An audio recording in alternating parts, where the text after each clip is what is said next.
le métier des sexos.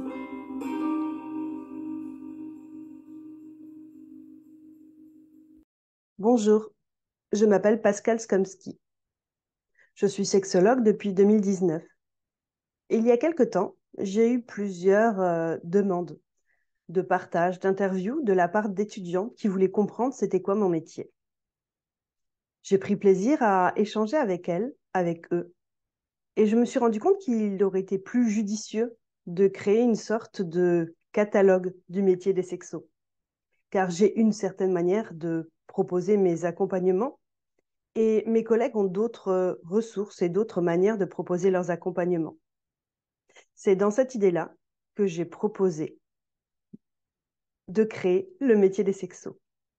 Le métier des sexos, c'est un ensemble d'interviews de différents professionnels de l'accompagnement, de l'intimité, de la sexualité, du couple. Au fur et à mesure de ces entretiens, vous allez découvrir différentes personnes avec différents outils. Ça a été très riche et très joyeux pour moi de mener ces enquêtes et de découvrir l'univers de tous mes collègues. Ça a été très joyeux également de me rendre compte qu'il existait tant de thérapeutes différents que de patients, clients ou personnes qui pourraient être accompagnés. J'espère que vous prendrez autant de plaisir que moi à découvrir ces interviews. N'hésitez pas à laisser des commentaires en dessous, n'hésitez pas à partager. Il est intéressant, selon moi, de faire découvrir ce nouveau métier qu'est le métier des sexos. Je te remercie beaucoup d'avoir pris le temps, du coup, de venir faire cette interview avec moi. Et dans un premier temps, je te propose de te présenter par ton nom, ton prénom et comment tu te nommes au niveau professionnel. Voilà, comment tu te nommes au niveau professionnel. Donc, je m'appelle Gilles Formet. Alors, bon, de mes formations, bon, je suis psychiatre, analyste et donc sexologue. Euh, alors, je suis sexologue depuis longtemps. Depuis, ça a commencé quand j'étais interne en cardiologie à l'hôpital Maillot de Briey. Et je passais la visite. Et puis, tout d'un coup, on a entendu une porte claquer et on a entendu une infirmière qui criait gros salaud, un truc comme ça. Bon, je continue ma visite et on arrive à la salle. Alors, l'infirmière dit, ouais, vous vous rendez compte, hein, parce qu'on était un petit groupe, j'étais avec deux infirmières. Ouais, vous vous rendez compte, ce vieux monsieur, je crois qu'il avait une soixantaine d'années, hein, 70 ans grand maximum. Ce vieux monsieur, j'ouvre la porte, il était en train de se masturber, enfin, etc. Bon, on arrive à la chambre, et quand on arrive à la chambre, ben, ce monsieur était mort. Donc, ça fait quand même un choc. Alors, évidemment, la grande mort, la petite mort, bon, voilà tout ce qu'on pouvait dire. Mais bon, je dis, bon, il y a quand même peut-être quelque chose à voir là-dessus. Et comme à l'époque, Michel Maignan revenait des États-Unis et faisait donc des stages de restructuration de l'attitude sexuelle. Donc, je me suis inscrit et donc j'ai travaillé un petit peu donc, avec lui. Et ensuite, bon, comme il y a eu le premier congrès mondial de sexologie à Paris en 74, 75, je ne me rappelle plus exactement, voilà, donc je me suis inscrit et donc depuis lors, donc je fais partie de la Société française de sexologie clinique. Je suis actuellement le vice-président. Voilà. Et, Voilà et un du petit coup, peu. tout ton parcours professionnel a été orienté sur la sexologie ou pas forcément, ou au départ, tu as vraiment plus travaillé comme un psychiatre généraliste, ça se dit pas forcément, mais sans cette couleur-là. Alors, parce que donc j'ai fait quand même bon, mes 4 ans de psychiatrie aussi. Hein. Donc là, après, puisque j'étais interne cardio, donc après j'ai fait la psychiatrie, mais tout en m'occupant quand même de sexologie, hein, ce qui n'était pas toujours bien vu à l'époque. Bon, on pouvait toujours avoir donc une petite réflexion par rapport à cela. Et ensuite, donc, j'étais assistant en pédopsychiatrie à Verdun. Et puis, je me suis installé parce que je ne supportais pas l'administration hospitalière. Donc, je me suis installé donc en libéral, dans un premier temps donc à Briey, et ensuite dans le sud, là, à Avignon. Alors, sur ma plaque, par exemple, à l'époque, j'avais marqué psychologie médicale. Hein. C'est un mouvement, la psychologie médicale, c'était des psychiatres qui se disaient que, bon, on pouvait faire des thérapies, mais aussi prescrire en même temps. Voilà, donc c'était pour... Voilà. Et j'avais mis aussi sexologue, alors ça a été arraché. Donc, après, bon, j'ai marqué que psychologie médicale, ce qui faisait que, après, dans l'annuaire, bon, j'étais aussi dans la rubrique sexologue. Alors, au début, on était après les serruriers, on n'était pas dans les médecins, c'est sexologues. Donc, il y a eu des démarches, on a fondé un syndicat pour cela, pour que ce soit reconnu par le Conseil de l'ordre. Et après, donc, on pouvait, dans les spécialités médicales, il y a eu donc sexologue, donc j'étais là-dedans. Mais j'avais laissé toujours ma même plaque, psychologie médicale, ce qui faisait que des fois, il y avait des personnes qui venaient qui disaient, oh, mais je crois que je me suis trompé. Parce que Ils ne s'attendaient pas du coup à cette orientation-là. voilà, donc ça surprenait un peu. Voilà un petit peu comment ça s'est fait. Et donc j'avais donc après, j'ai eu comme ça de plus en plus de personnes qui venaient pour la sexologie. Et disons que entre la moitié et les trois quarts de ma patientèle, des patients venaient pour la sexologie. Et du coup, au fond, qu'est-ce qui t'a motivé pour faire cette spécialisation-là alors? Ben, il y avait eu cette histoire-là de ce patient-là qui était décédé, donc ça m'avait interrogé. Et puis en cardio aussi, en cardio, il y en avait beaucoup ben, qui venaient, qui faisaient un infarctus, souvent la nuit. Et il y en a qui discrètement me demandaient, est-ce qu'après je pourrais avoir des rapports, est-ce que je risque quelque chose? Et à l'époque, on ne savait pas trop quoi répondre. J'avais vu un article qui disait qu'à l'époque, l'effort physique pour avoir un rapport correspondait à une course de 800 mètres, ce qui est quand même beaucoup. Est-ce qu'on ne conseillerait pas à quelqu'un qui a un gros problème cardiaque, quoi? Voilà. Donc, j'étais un peu limité comme ça pour répondre. Donc, c'est comme ça que je me suis intéressé à ça. Bon, depuis les 800 mètres, maintenant, bon, on dit 2 étages, sauf si c'est la maîtresse, on vaut mieux 3 étages, hein, sans ascenseur. Voilà. Donc, du coup, finalement, au départ, le point d'entrée, c'était tout ce questionnement, cette réflexion. Et puis aussi, j'entends finalement Les patients une, qui posaient la question. ouais, et une connotation presque avec quand même le danger, ou en tout cas plein de choses qu'on ne connaissait pas ou qui venaient interroger euh, Le- sur le risque et sur ouais, cette Tout à notion-là, fait. quoi. Tout à fait. Donc, ça, c'était le côté purement, je dirais, médical. Et puis, bon, là, c'était dans les années 70, hein, il y a des années 70. Et donc, je parlais de Michel Maignan, euh, qui était à Vincennes aussi, et à Bobigny, mais qui venait des États-Unis. Et là, il introduisait en quelque sorte d'autres approches, c'est-à-dire tout ce qui est la bioénergie, enfin, la Gestalt, tout ça, c'était tout nouveau. Et donc, avec lui, ben, on faisait des petits exercices, on voyait, etc. Donc, voilà, donc c'était plus, ça permettait d'avoir une ouverture autre que purement médicale. Voilà. Super. Alors, pour moi, c'était intéressant de t'interroger. Voilà, j'avais envie d'interroger tout un panel de sexos et donc notamment, effectivement, bah, du coup, des précurseurs. Pour moi, voilà, tu es un des précurseurs. Mhm. Euh, Et du coup, donc, ce que moi je sais, c'est que maintenant tu es à la retraite, mais à la fin, du coup, tu travaillais comment? Juste en cabinet? Tu donnais des formations? Comment? C'était quoi un petit peu, du coup, ton organisation professionnelle? Alors, je travaillais avec les patients qu'en cabinet, hein, voilà. Mais à côté de ça, bon, comme je fais partie de la Société française de sexologie clinique, bon, j'ai été vice-président, je suis encore vice-président, mais par temps j'étais secrétaire général. Et surtout, je me suis beaucoup intéressé à la formation. À l'époque, il y avait des formations avec le DPC, qui était plus ou moins obligatoire pour les médecins.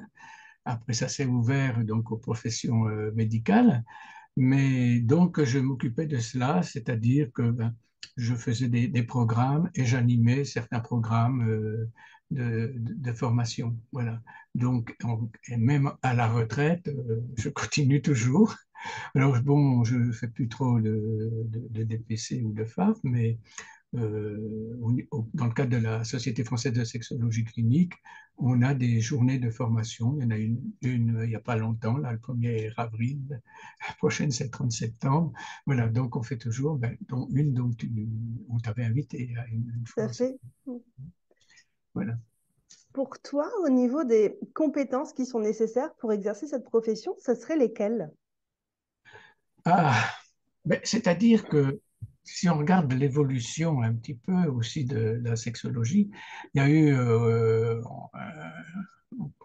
en- disons, autour de l'an 2000, il y a eu le Viagra qui est arrivé.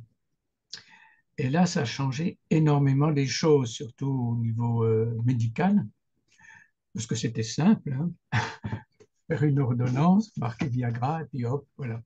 Donc, et là, des spécialités qui jusque-là ne s'intéressaient pas du tout, ou très peu à la sexologie, s'y sont intéressées. Entre autres, des urologues se sont intéressés à la sexologie. Donc, c'est devenu très médical, mais médical dans le sens très technique aussi, hein. Prescription et technique avec certaines opérations, etc. Ça a toujours existé, hein, cela. Je me rappelle au début, quand je me suis installé, par exemple, on parlait, on faisait donc on se disait, mais est-ce que les artères ne sont pas bouchées? Donc, il y avait certains radiologues qui faisaient donc des artériographies, des artères appelées à l'époque honteuses, et on regardait si c'était bouché ou pas. Et puis, des fois, on se posait des questions parce que des fois, ça paraissait de boucher, mais après l'examen, les gens disaient, ah, ben, ça marche bien. Donc, ce qui montre bien qu'entre une image radiographique et ce qui peut se passer dans la tête, il peut y avoir donc des choses différentes. Après, il y a eu, c'était le retour veineux, donc des trucs. Donc, il y a eu même il y a eu des opérations qui ont été faites. On faisait des petites catures veineuses pour retenir le sang, pour que le sang. Enfin, c'était surtout au niveau donc des hommes, hein, que les femmes étaient à l'époque quand même pas mal oubliées, hein. On ne savait même pas ce que c'était quasiment un clitoris. Le clitoris, c'était quasiment ce qui dépassait, qu'on pouvait voir, mais bon, maintenant on sait que c'est quand même quelque chose de beaucoup plus important. Et donc, il y a eu toute cette évolution, mais ça, c'était quand même un peu presque de la recherche. On faisait très peu. On avait d'autres examens, la plethysmographie des érections nocturnes, par exemple. Ça, c'est quasiment abandonné. Mais je sais qu'à mon cabinet, il fut un temps où j'en faisais. J'avais un appareil que je prêtais, et puis donc on voyait des cours. À partir des cours, on essayait de voir bon, s'il y avait des érections nocturnes, puisqu'on partait du principe qu'à partir du moment où il y a des érections nocturnes, c'est pas physique. Donc voilà, c'était un peu, ça servait un petit peu de diagnostic différentiel et suivant les cours, on pouvait suspecter, par exemple, justement un problème veineux, enfin, etc. Bon, tout ça, je crois que maintenant, moi j'ai abandonné ça il y a longtemps. Je crois que ça se fait vraiment exceptionnellement, peut-être dans certains centres. Et puis, donc, il y a eu tout cet engouement après de tout ce qui a été organique, hein. Et ben, les gens ne cherchaient pas forcément des réponses forcément organiques, parce que il y en avait, bon, ben, on pouvait donner du Viagra, par exemple, et puis les gens s'en servaient pas. Ou ils s'en servaient, prenaient le comprimé, mais après, ça n'allait pas plus loin, parce qu'ils disaient, ben, ouais, je prends le comprimé, ouais, je fais peut-être une érection, mais j'ai pas envie. Donc après, il y a quand même eu tout un aspect comme ça, donc psychologique, on va dire, qui a émergé et dont on a tenu de plus en plus compte. Et c'est vrai que bon, les troubles du désir sont beaucoup plus fréquents que les troubles, par exemple, de l'érection ou des choses comme cela, hein. Voilà un petit peu. Et du coup, en tout cas, ce que j'entends moi en feedback de ce que tu réponds, donc l'histoire des compétences, ça serait effectivement d'évoluer ces connaissances au fur et à mesure pour pouvoir apporter bah déjà des connaissances à jour et puis pour pouvoir aussi s'adapter à la demande de la personne. Voilà. Bon, je dis souvent que le sexologue, c'est un polytechnicien. C'est-à-dire qu'en fait, il faut avoir quand même plusieurs outils entre les mains, hein, parce que, alors, il y en a qui n'ont qu'un outil, mais qui se spécialisent, et pourquoi pas aussi. Bon, alors, il faut être polytechnicien, mais il faut être aussi humble en sachant que on ne sait pas tout et on ne possède pas tout non plus, toutes les techniques, toutes les connaissances, etc. Donc, il faut aussi savoir nos limites. Et quand on a une limite, que faire? C'est-à-dire peut-être adresser à un confrère, un collègue qui lui, a peut-être plus entre guillemets, une technique pour, euh, pour le cas là, quoi. Oui, donc c'est aussi la connaissance effectivement entre guillemets, sa zone de génie et de créer un réseau pour pouvoir réorienter en cas de besoin, quoi. Tout à fait. Actuellement, il y a beaucoup de connaissances qui circulent sur la sexologie, sur l'intimité, Mm. sur les médias, dans les livres, un peu partout. Et souvent, en tout cas, voilà, c'est ce que j'ai entendu, ces informations, des fois, elles sont un peu contradictoires ou un peu opposées. Comment toi, tu fais la part des choses et comment tu conseilles aussi les gens autour de toi euh, pour faire la part des choses entre toutes ces informations et puis pouvoir en tirer le meilleur? Ah oui, ça c'est le problème surtout bon, ben, d'Internet, hein, où on peut trouver tout et n'importe quoi. Ben, je- alors, bon, moi je regarde plutôt des publications scientifiques, hein, donc où il y a quand même une certaine vérification. Euh, Tous les entre guillemets influenceurs, ça je me méfie beaucoup. Voilà, je crois qu'il faut faire quand même attention, qu'il faut rechercher plutôt donc aller sur des sites plutôt scientifiques pour voir, pour avoir donc des informations qui sont plus crédibles. Ça ne veut pas dire qu'il faut jamais rien regarder d'autre, parce que c'est vrai que des fois, quelqu'un peut avoir une idée qui peut être intéressante, mais bon, il faut quand même faire attention. Du coup, ce que tu conseilles, c'est effectivement de vérifier les sources, de qui ça vient, de quelle manière ça a été fait Mm. pour que ça soit plus solide, en tout cas plus impactant et plus intéressant, quoi. Voilà, voilà. Ça, je crois que c'est important de bien regarder cela, quoi, hein. Bon, maintenant, et puis, bon, si c'est, ça dépend si c'est quelqu'un qui cherche un thérapeute ou si c'est quelqu'un qui veut se former.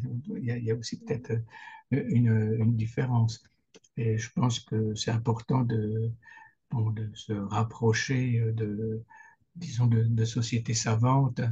C'est bien d'en faire partie ou de suivre certaines choses qu'ils font. Super. Quels sont pour toi les avantages et les inconvénients de cette profession de sexo? Euh, Alors, je ne sais pas si les termes sont bien choisis, mais en fait, oui, voilà, oui. qu'est-ce qui est un peu plus joyeux et un peu plus contraignant ou quelque chose de ce style-là, quoi. Voilà. Alors, ce qui est intéressant, bon, ben, c'est la relation quand même avec les personnes, parce que bon, c'est qu'on est quand même dans un niveau de relation quand même assez profond généralement. Et puis, au niveau ben, de l'ensemble de la sexologie, c'est tellement riche et varié que, au niveau connaissances, tout ça, voilà, ça, disons, ça c'est quand même, ça fait partie des avantages. Bon, je me rappelle qu'il y avait comment, moi je crois que c'est Robert Gellman qui disait qui comparait la sexologie à une fleur. Donc, on voit tous les pétales, et puis au centre, et la sexologie est dans les pétales, un peu toutes les sciences, la psychologie, la gestalt, bon, la psychiatrie, l'urologie, enfin, voilà, ils mettaient tout comme ça. Et ce qui était centré, là où tous les pétales se rencontraient, c'était au niveau donc, de la sexologie. Donc, ce qui montre bien cette ouverture qu'on peut avoir quand on étudie un peu la sexologie. Donc, ça, c'est le côté plaisant. Cette richesse. Voilà. Alors, ce que tu appelles inconvénient, c'est-à-dire que des fois, on peut être ben, déçu, peut-être. Disons que il y a bah, par exemple, bon, je disais que les troubles du désir c'est quelque chose qui est de plus en plus important. Au début de entre guillemets, de ma carrière de sexologue, c'était pas trop au niveau de la sexologie. On voyait surtout des hommes qui venaient parce que, bon, ils voulaient avoir une érection et puis voilà, ça se limitait à cela. Il y avait aussi l'éjaculation précoce aussi. À l'époque, bon, maintenant, il y a des médicaments, bon, qui marchent plus ou moins pour les érections, pour l'éjaculation précoce. Donc, à l'époque, bon, il y avait tout un. Bon, on prenait bon, ce que faisait comment, Master et Johnson, hein, et donc il fallait aussi donc une thérapie de couple. Mais je me rappelle, au début, je voyais l'homme, je disais, ben, il faudrait quand même que je vois avec votre compagne. Et au début, la réflexion s'est dit, ah non, surtout pas, je veux rien devoir à elle.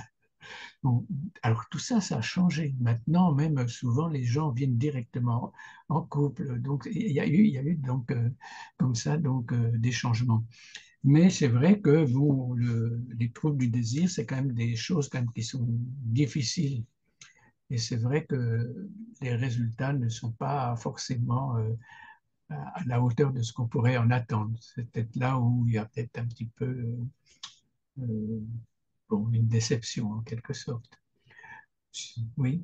Mais c'est comme si, quand je t'entends, c'est comme s'il y avait une pièce avec ses deux faces. D'un côté, finalement, cette multiplicité et cette diversité, ça fait une richesse, mais en même temps, du coup, pour répondre à toute cette multitude, bah, ça peut créer de la complexité, ça peut créer un peu Oui, de frustration ou de blocage. oui, oui, oui, puis des fois on se rend compte qu'on ne possède pas tout, hein, c'est ça. Bon, puis il y a des nouvelles choses, hein, bon, au début je me suis installé, par exemple, tout ce qui était, ce qu'on appelait à l'époque transsexuel, qu'on appelle maintenant transgenre, c'était extrêmement rare. Le premier que j'ai vu il y a plus de 40 ans, c'était quelqu'un qui était venu euh, et qui me dit, qui s'assoit et qui me dit, vous m'avez dit bonjour monsieur, mais je ne suis pas un monsieur, je suis une dame. Ah, il me dit oui, oui, mais je suis discret. Et en effet, alors il me dit regardez, alors tu sais, quand il avait un imperméable, alors que les hommes mettent le rabat droit en dessous du rabat gauche, alors que les femmes, c'est le contraire. Et donc, lui, il est habillé comme ça. Bon, il me dit, voilà, bon, j'ai des bas. Mais bon, à l'époque, il y a 40 ans, je ne sais pas si tu te rappelles, peut-être pas parce que tu es quand même bien jeune, mais Dim faisait des chaussettes pour hommes qui étaient dans le même tissu, dans le même, comme les bas. Donc, on ne pouvait pas voir. Bon, alors on me dit mes chaussures. Alors, c'était des mocassins. Donc, dessus, il y avait un petit nœud en cuir. Voilà, bon, c'était extrêmement discret parce que, bon, à l'époque, quelqu'un qui est né homme, dire je suis femme, c'était très, très mal vu. Et lui rêvait, alors pour l'anecdote, lui il rêvait de, comme il disait, porter la robe. Et en réfléchissant, il dit, mais qui porte la robe? Il dit, ah, mais les avocats. Mais voilà, je ne suis pas avocat, ou c'est un cordonnier. Et il dit, mais qui d'autre? Il dit, ah, mais les prêtres.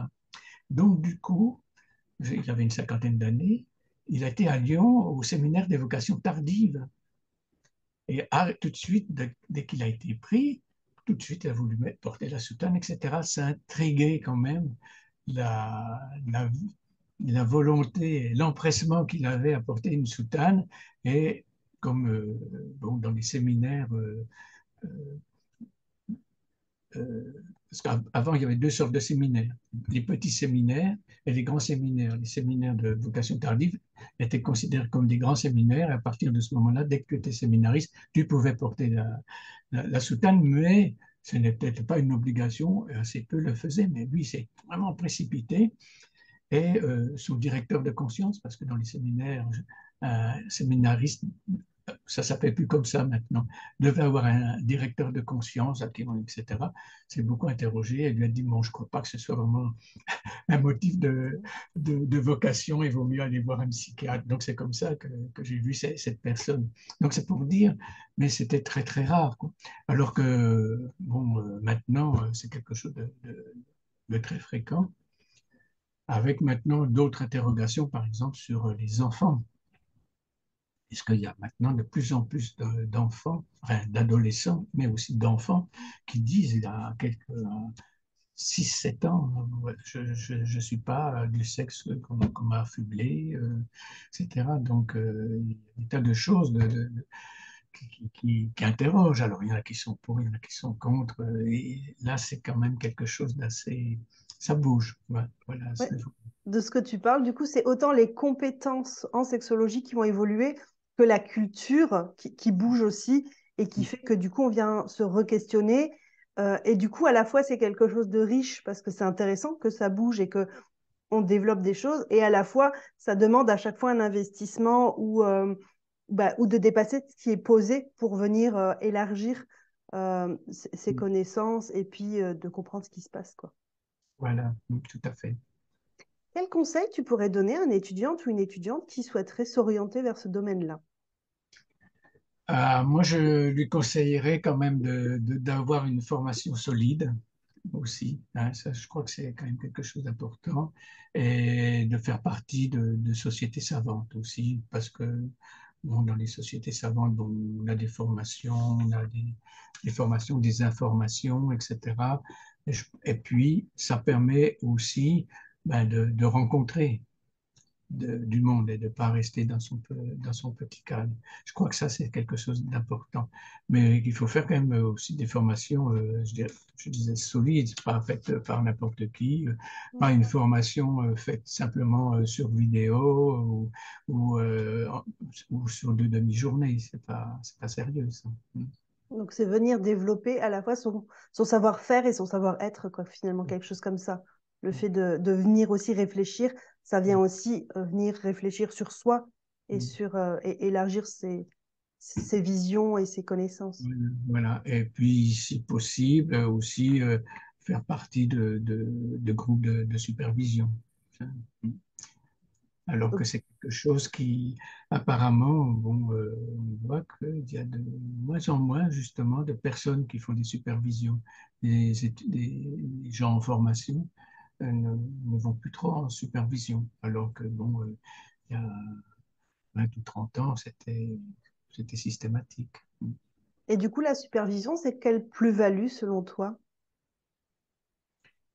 La plus-value de la supervision, alors, ben, ça permet euh, ben, de pouvoir parler un petit peu donc des difficultés qu'on peut avoir ou de s'interroger sur des choses. Et dans la supervision, on peut avoir aussi certains renvois qui nous ouvrent euh, un éclairage qu'on n'avait peut-être pas vu. Enfin voilà, donc pour ça c'est important. Et puis, c'est aussi important de voir que ben, qu'on ne fait pas n'importe quoi, qu'on n'est pas seul et on peut être soutenu aussi. Ouais, donc il y a plein d'intérêts différents. La dernière question, ça serait en un mot, une phrase ou un concept. Est-ce que tu pourrais me résumer ta vision de la sexualité ou de la vie intime? De la sexualité, tu dis. De la Oui, sexualité ou de la vie intime en fonction de ce qui te pas, parle le plus? pas de la sexologie. Oui. Voilà, d'accord. Oui, je n'ai pas réfléchi comme ça à cette question comme cela. Euh, mais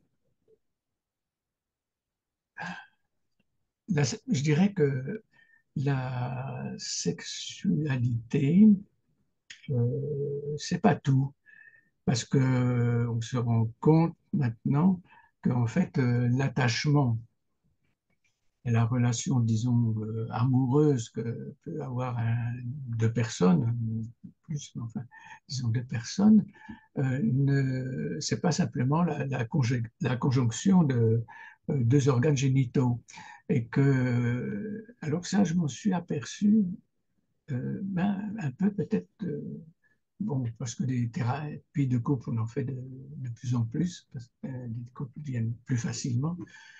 Et puis, je me suis surtout aperçu avec une, une compagne d'un transgenre, c'est-à-dire c'est un homme, c'est un remariage, hein. Lui était directeur d'un grand établissement de bricolage, voilà, et comment, un meneur d'hommes et de femmes, évidemment. Et elle, bon, elle a été éblouie par cet homme qui en voulait, enfin, etc. Et quand il est à 60 ans, il prend sa retraite et quasiment le lendemain, il dit, écoute, je ne suis pas un homme, je suis une femme et là, je vais commencer ma transition. Alors, à l'époque, il la faisait en Belgique parce qu'il habitait dans l'Est de la France. Et donc, cette dame, elle est venue en me disant, je sais plus, je ne comprends plus, je suis complètement déboussolée, etc. Et puis, bon, là, j'ai suivi surtout elle, hein. Et puis, donc, lui, il continuait la transition, traitement hormonal, bon, opération, etc., néopénis, on peut dire. Elle me dit, mais je, je suis attaché, il est là, maintenant, alors elle dit, je ne sais plus s'il faut dire il ou elle, et puis moi, je ne suis pas homosexuel, qu'est-ce qui va se passer et tout. Et en fait, elle l'a accompagné, elle l'a aidé, elle lui donnait des conseils pour se maquiller, elle lui donnait des conseils pour choisir ses soutiens-gorge, enfin, etc. Et en fait, elle expliquait que, bon, son, elle était bien avec lui parce que c'était toujours quelqu'un qui représentait beaucoup pour elle, qui était intéressant, qui lui apportait, etc., même s'il changeait de sexe et que, bon, leur relation continuait.